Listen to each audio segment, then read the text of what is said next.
ओम नमः शिवाय। नमस्कार भक्तजनों, आज की कथा में आप श्रवण करेंगे सोमवार व्रत की कथा। आप भक्तजन कथा को श्रद्धा पूर्वक श्रवण करिए। बोली शंकर भगवान की जय। एक नगर में एक बहुत धनवान साहूकार रहता था, जिसके घर में धन की कमी नहीं थी, परंतु उसको एक बहुत बड़ा दुख था कि उसके कोई पुत्र नहीं था। वह इसी चिंता में दिन रात लगा रहता था। वह पुत्र की कामना के लिए प्रत्येक सोमवार को शिव जी का व्रत और पूजन किया करता था तथा सायंकाल को शिव मंदिर में जाकर शिव जी के सामने दीपक जलाया करता था। उसके इस भक्ति भाव को देखकर एक समय माता पार्वती जी ने शिव जी महाराज से कहा कि महाराज, यह साहूकार आपका अनन्य भक्त है और सदैव आपका व्रत और पूजन बड़ी श्रद्धा से करता है। आपको इसकी मनोकामना पूर्ण करनी चाहिए। शिव जी ने कहा, हे पार्वती, यह संसार कर्म क्षेत्र है। जैसे किसान खेत में जैसा बीज बोता है वैसा ही फल काटता है, उसी तरह मनुष्य इस संसार में जैसा कर्म करते हैं वैसा ही फल भोगते हैं।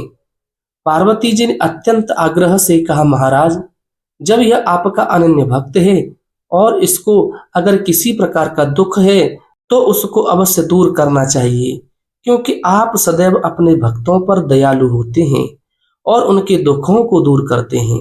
यदि आप ऐसा नहीं करेंगे तो मनुष्य आपकी सेवा तथा व्रत क्यों करेंगे।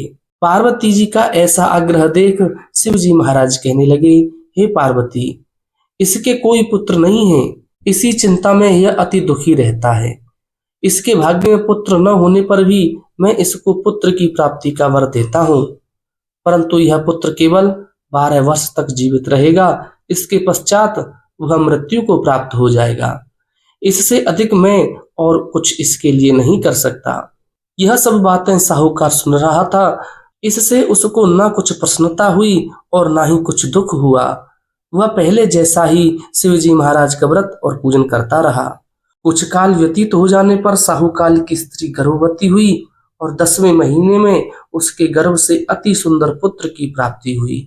साहूकार के घर में बहुत खुशी मनाई गई, परंतु साहूकार ने उसके केवल 12 वर्ष की आयु जानकर अधिक प्रसन्नता प्रकट नहीं की और ना ही किसी को भेद भी बताया।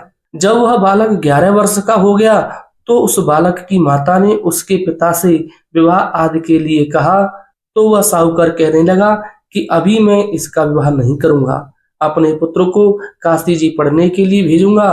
फिर साहूकार ने अपने साले अर्थात बालक के मामा को बुलाकर उसको बहुत सा धन देकर कहा, तुम इस बालक को काशी जी पढ़ने के लिए ले जाओ और रास्ते में जिस स्थान पर भी जाओ यज्ञ तथा ब्राह्मणों को भोजन कराते जाओ।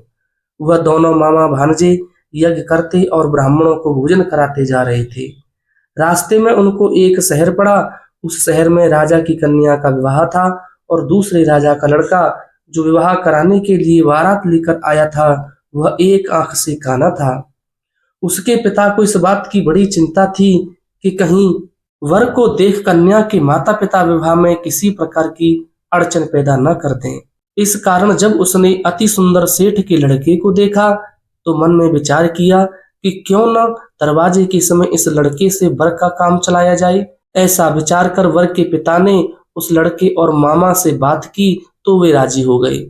फिर उस लड़के को वर के कपड़े पहनाकर घोड़ी पर चढ़ा दरवाजे पर ले गए और सब कार्य प्रसन्नता से पूर्ण हो गए।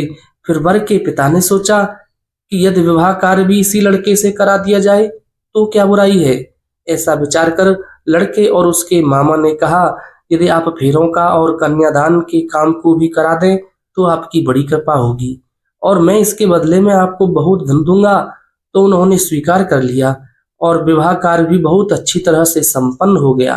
परंतु जिस समय लड़का जाने लगा तो उसने राजकुमारी की चुनरी के पल्ले पर लिख दिया कि तेरा विवाह तो मेरे साथ हुआ है, परंतु जिस राजकुमार के साथ तुमको भेजेंगे वह एक आंख से काना है और मैं काशी जी पढ़ने जा रहा हूँ। लड़के के जाने के पश्चात उस राजकुमारी ने जब अपनी चुनरी पर ऐसा लिखा हुआ पाया तो उसने राजकुमार के साथ जाने से मना कर दिया और कहा कि यह मेरा पति नहीं है, मेरा विवाह इसके साथ नहीं हुआ है। वह तो काशी जी पढ़ने गया है, राजकुमारी के माता पिता ने अपनी कन्या को विदा नहीं किया और बारात वापस चली गई। उधर सेठ का लड़का और उसका मामा काशी जी पहुंच गए। वहां जाकर उन्होंने यज्ञ करना और लड़के ने पढ़ना शुरू कर दिया। जब लड़के की आयु 12 साल की हो गई, उस दिन उन्होंने यज्ञ रच रखा था कि लड़के ने अपने मामा से कहा, मामा जी आज मेरी तबीयत कुछ ठीक नहीं है। मामा ने कहा, अंदर जाकर सो जाओ। लड़का अंदर जाकर सो गया और थोड़ी देर में उसके प्राण निकल गए। जब उसके मामा ने आकर देखा कि वह मुर्दा पड़ा है तो उसको बड़ा दुख हुआ और उसने सोचा कि अगर मैं अभी रोना पीटना मचा दूंगा तो यज्ञ का कार्य अधूरा रह जाएगा। अतः उसने जल्दी से यज्ञ का कार्य समाप्त कर ब्राह्मणों के जाने के बाद रोना पीटना आरंभ कर दिया। संयोगवश उसी समय शिव पार्वती जी उधर से जा रहे थे। जब उन्होंने जोर जोर से रोने की आवाज सुनी तो पार्वती जी कहने लगी, महाराज कोई दुखिया रो रहा है, इसके कष्ट को दूर कीजिए। जब शिव पार्वती ने पास जाकर देखा तो वहां एक लड़का मुर्दा पड़ा था। पार्वती जी कहने लगी, महाराज यह तो उसी सेठ का लड़का है जो आपके वरदान से हुआ था। शिव जी कहने लगे, हे पार्वती इसकी आयु इतनी ही थी, वह यह भोग चुका है। तब पार्वती जी ने कहा, हे महाराज इस बालक को और आयु दो, नहीं तो इसके माता पिता तड़प तड़प कर मर जाएंगे। पार्वती जी के बार बार आग्रह करने पर शिव जी ने उसको जीवन वरदान दिया और शिव जी महाराज की कृपा से लड़का जीवित हो गया। शिव जी और पार्वती कैलाश पर्वत को चले गए। तब वह लड़का और मामा उसी प्रकार यज्ञ करते तथा ब्राह्मणों को भोजन कराते अपने घर की ओर चल पड़े। रास्ते में उसी शहर में आए जहां उसका विवाह हुआ था। वहां पर आकर उन्होंने यज्ञ आरंभ कर दिया तो उस लड़के के ससुर ने उसको पहचान लिया और अपने महल में ले जाकर उसकी बड़ी खातिर की, साथ ही बहुत से दास दासियों सहित आदर पूर्वक लड़की और जमाई को विदा किया। जब वह अपने शहर के निकट आए तो मामा ने कहा कि मैं पहले तुम्हारे घर जाकर खबर कर आता हूँ। जब उस लड़के का मामा घर पहुंचा तो लड़के के माता पिता घर की छत पर बैठे थे और ये प्रण कर रखा था कि यदि हमारा पुत्र सकुशल लौट आया तो हम राजी खुशी नीचे आ जाएंगे, नहीं तो छत से गिरकर अपने प्राण खो देंगे। इतने में उस लड़के के मामा ने आकर यह समाचार दिया कि आपका पुत्र आ गया है, तो उनको विश्वास नहीं हुआ। तब उसके मामा ने शपथ पूर्वक कहा कि आपका पुत्र अपनी स्त्री के साथ बहुत सारा धन साथ लेकर आया है। तो सेठ ने आनंद के साथ उसका स्वागत किया और बड़ी प्रसन्नता के साथ रहने लगे। इसी प्रकार से जो कोई भी सोमवार के व्रत को धारण करता है अथवा इस कथा को पढ़ता या सुनाता है उसकी समस्त मनोकामनाएं पूर्ण होती हैं। भगवान शंकर जी की कृपा से उसकी सभी बाधाएं दूर हो जाती हैं।